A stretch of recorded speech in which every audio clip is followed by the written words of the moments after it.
Cuando Dios disciplina para restaurar la cautividad en Babilonia.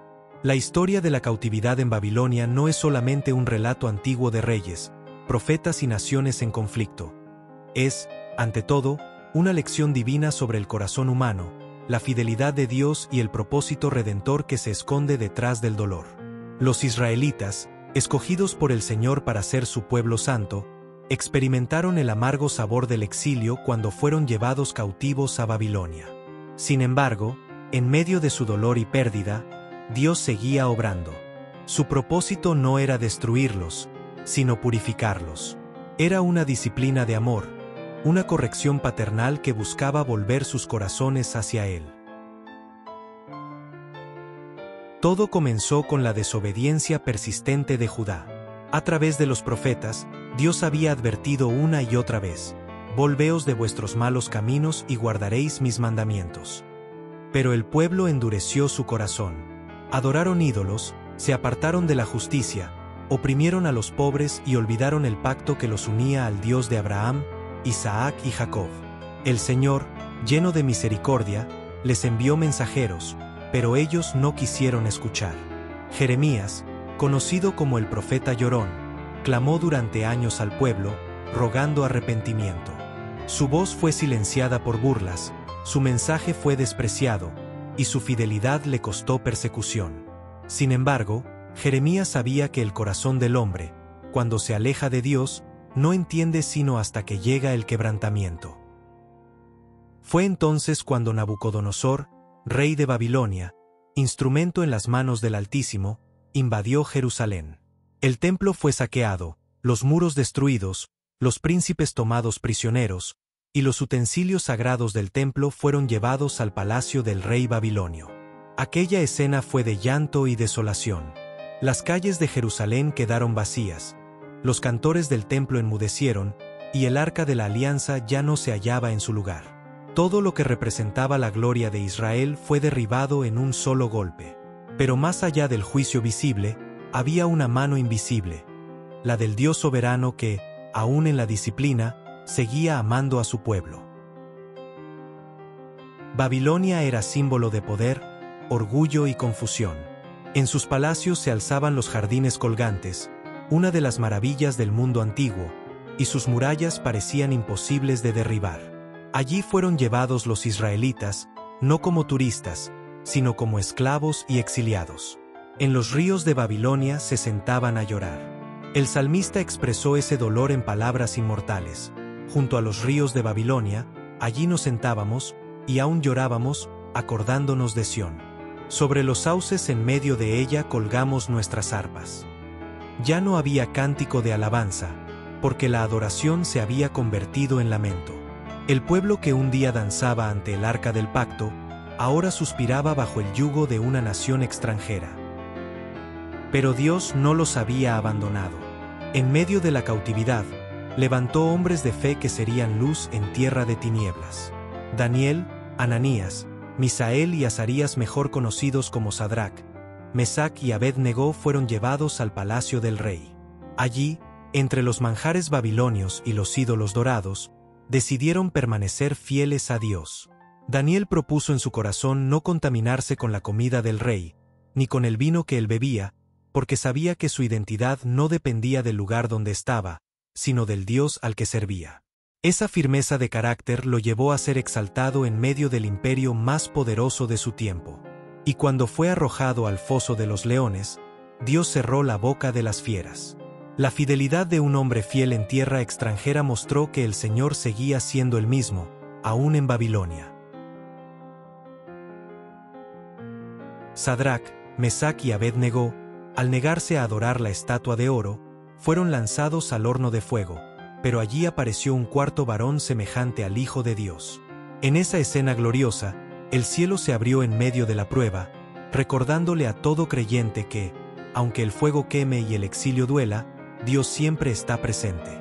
Babilonia no era un lugar de derrota, sino un campo de prueba donde la fe era refinada como el oro. El mismo Dios que permitió la cautividad estaba formando un pueblo más puro, un remanente fiel que volvería a Jerusalén con un corazón renovado. Jeremías, desde Jerusalén, escribió una carta a los cautivos en Babilonia con un mensaje de esperanza divina. En ella, Dios decía: «Porque así dijo Jehová, cuando en Babilonia se cumplan los 70 años, yo os visitaré, y despertaré sobre vosotros mi buena palabra, para haceros volver a este lugar. Porque yo sé los pensamientos que tengo acerca de vosotros, dice Jehová, pensamientos de paz y no de mal, para daros el fin que esperáis». ¡Qué promesa tan poderosa! Dios no los había olvidado. Tenía un tiempo exacto para su restauración. El exilio tenía fecha de vencimiento, porque el amor de Dios nunca caduca.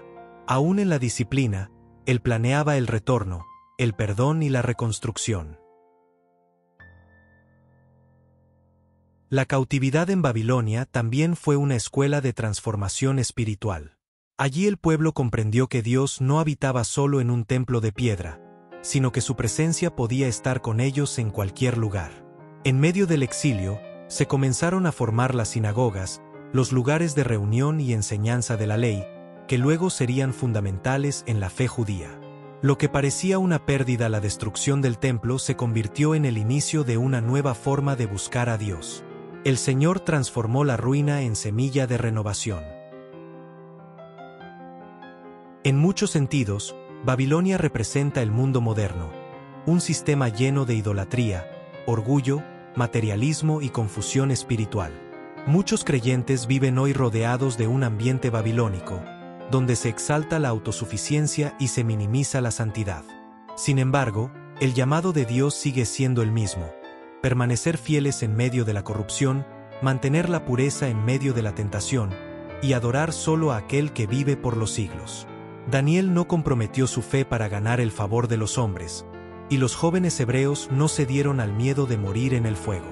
Hoy el Señor busca ese mismo tipo de fidelidad en nosotros, hombres y mujeres que, aun en tierras ajenas, sigan diciendo: «Solo Jehová es Dios». El exilio también fue una oportunidad para que los israelitas aprendieran a valorar lo que habían perdido. Cuando se tiene libertad, templo, tierra y bendición, el corazón humano tiende a olvidar la fuente de todo. Pero cuando se pierde todo, recién se comprende el valor de la presencia de Dios. Muchos de los salmos más profundos de arrepentimiento y esperanza nacieron en ese tiempo de cautiverio. Allí el alma quebrantada reconoció que no hay gozo fuera del Señor. «Restáuranos, oh Jehová, y volveremos. Renueva nuestros días como al principio». Esa oración brotó de labios que comprendieron que la verdadera restauración no era política, sino espiritual. Babilonia no fue el final del pueblo de Dios, fue el comienzo de su purificación. De aquella generación exiliada nació un remanente que regresó bajo el liderazgo de Esdras y Nehemías, reconstruyendo el templo y los muros de Jerusalén. Volvieron más humildes, más consagrados, más conscientes de su dependencia del Señor. Así obra Dios también con nosotros. Nos permite pasar por desiertos, crisis o cautiverios, no para destruirnos, sino para hacernos nuevos. Cuando el Padre corrige, lo hace con amor. Porque el Señor al que ama, disciplina, y azota a todo el que recibe por hijo. Su corrección es medicina, no castigo, es la senda del quebrantamiento que conduce a la restauración. Amado hermano, quizás tú también estás viviendo tu propia Babilonia. Tal vez sientes que estás en tierra extraña, lejos de tus sueños, cautivo de circunstancias que no comprendes. Quizás te preguntas por qué Dios permitió que llegaras a este punto. Pero déjame recordarte, Dios no te ha olvidado. Él sigue teniendo pensamientos de bien sobre ti. La misma voz que habló a los cautivos sigue diciendo hoy: «Cuando me busquéis de todo corazón, me hallaréis». Babilonia no es tu destino final. Es el lugar donde Dios está trabajando contigo en lo profundo. En medio de las lágrimas, Él está moldeando tu carácter, fortaleciéndote y preparándote para tu retorno. Los israelitas salieron de Jerusalén como un pueblo orgulloso, pero regresaron como una comunidad adoradora. Entraron al exilio con rebeldía y salieron con humildad. El fuego de la prueba purificó su fe. Así también, cuando Dios permite que pases por un tiempo de aparente silencio, no es porque se haya alejado, sino porque te está formando. Babilonia no fue más fuerte que Dios, ni su cautiverio más largo que su misericordia. Todo lo que el enemigo usa para humillarte, Dios lo transforma para levantarte.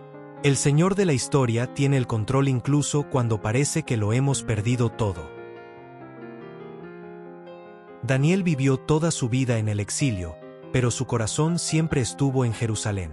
Él oraba 3 veces al día con las ventanas abiertas hacia la ciudad santa. Aunque su cuerpo estaba en Babilonia, su espíritu estaba en la presencia del Señor. Así debe ser el corazón del creyente. Aunque viva rodeado de un mundo que no honra a Dios, su mirada debe estar puesta en la patria celestial. La fidelidad en el exilio produce testimonio, y el testimonio produce gloria para Dios. Por eso, cuando Nabucodonosor vio que los hombres del fuego no habían sufrido daño, reconoció: no hay Dios que pueda librar como este. El testimonio de los fieles en Babilonia provocó adoración en los labios de un rey pagano. El profeta Ezequiel, también en el exilio, tuvo visiones gloriosas del trono de Dios. Aunque estaba junto al río Quebar, lejos del templo, el cielo se abrió y él vio la gloria del Señor. ¡Qué enseñanza tan poderosa! Ni la distancia ni el cautiverio pueden impedir que Dios se revele a un corazón dispuesto. El lugar donde otros veían ruina, Ezequiel vio gloria. Y el Señor le dijo: yo seré para ellos un pequeño santuario en las tierras a donde han ido. Esa es la promesa del Dios omnipresente. Donde quiera que estés, allí Él puede ser tu refugio. Babilonia también nos enseña que el pecado tiene consecuencias. Israel fue advertido y no escuchó. La idolatría, la injusticia y la indiferencia los llevaron a perder la bendición. De igual modo, cuando el creyente se aparta de los caminos del Señor, tarde o temprano experimenta un tipo de cautiverio espiritual. El alma se siente lejos, el gozo se apaga y la comunión se enfría. Pero el mismo Dios que permitió el exilio también abre el camino del retorno. A través de Cristo Jesús, hoy tenemos libertad. Él es el que rompe nuestras cadenas y nos hace volver a casa. Así como Ciro, rey de Persia, fue usado por Dios para liberar a los cautivos y permitir su regreso, Cristo es nuestro libertador espiritual, el que anuncia: el Espíritu del Señor está sobre mí, para pregonar libertad a los cautivos. Por tanto, el mensaje de la cautividad en Babilonia no termina con tristeza, sino con esperanza. Los israelitas regresaron, reconstruyeron y volvieron a cantar. De su linaje nacería el Mesías prometido, el verdadero libertador, Jesucristo, quien vino a restaurar no una nación, sino el alma humana. En él se cumple la promesa de Jeremías: 29 pensamientos de paz, de futuro y de esperanza. En Cristo se cierra el ciclo del exilio y se abre el camino de la redención. Así que, amado oyente, si sientes que tu corazón ha sido llevado lejos, vuelve hoy al Señor. Si has colgado tu arpa junto a los ríos de Babilonia, tómala de nuevo y comienza a cantar. Dios no ha terminado contigo. Él tiene planes de restauración, de propósito y de gloria. La disciplina del Señor siempre prepara el terreno para una nueva cosecha. Babilonia fue temporal, pero la misericordia de Dios es eterna. Que este mensaje quede grabado en tu corazón. Dios disciplina, pero también restaura. Dios permite el exilio, pero también ordena el retorno. Dios corrige, pero con el mismo amor con que promete levantar. Si permaneces fiel, como Daniel, si confías en medio del fuego, como los 3 jóvenes hebreos, y si esperas con esperanza, como Jeremías, verás la mano poderosa del Señor hacer florecer lo que parecía perdido. Porque aún en Babilonia, Dios sigue siendo Dios.